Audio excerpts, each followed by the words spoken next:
Hürmetli vatandaşlar, nöbetçilikçimizi başlayımız. Hillary Clinton hanım ben prezident sayılımı katlaşımın dep ifade bildirdi.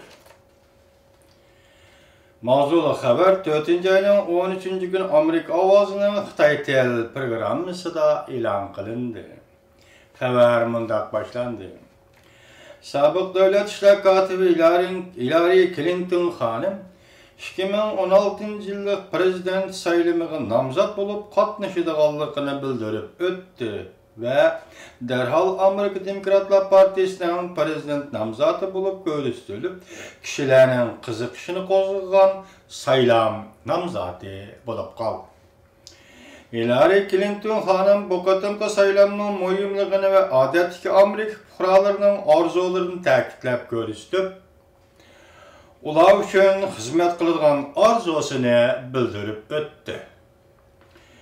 O özü doğrusu işlengen filmde mundaq görsetdi. Amerikalık bir köreşcan batırığa ihtiyaclar. Men şunda batır buluşunu ümit kılıman.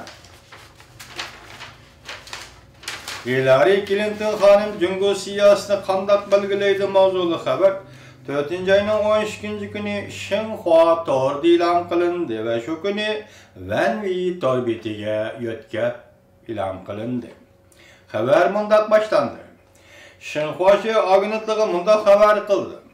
Sabık Devlet İşler Katibi Senatör Hillary Clinton hanım 4. ayının 13. günü Yekşembe 2016 yıllık prezident sayılımı katlaşıdığanlığını jakarladı ve ikinci qatam Aqsarayga kirishni qo'lga keltirishning perdesini açtı.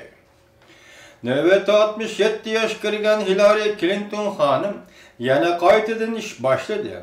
Xinhuaşı Fransiya agentlığı haberlerden nakil keltirip mundaq görsetdi. Haqiqiy aniq siyaset torbetining yaqinqi elrayini sanaşdan aşkarlanışça Hillary Clinton hanım Amerika Demokratlar Partisining ichki qismida elrayi bo'yicha yetakchi o'rinda turadi ekan.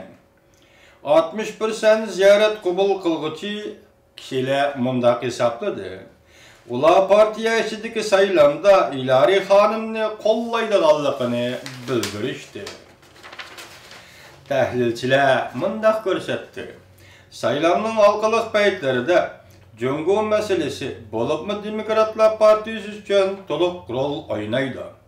Masalan, saylamning dastlabki mezgilida mayli Cumhuriyetler Partisi bo'lsin, Cumhuriyetchilar Partisi bo'lsin, mayli Amerikada Demokratlar Partisi bo'lsin, hamon Cumhur meselesini birinchi o'ringa qo'ydi deydi.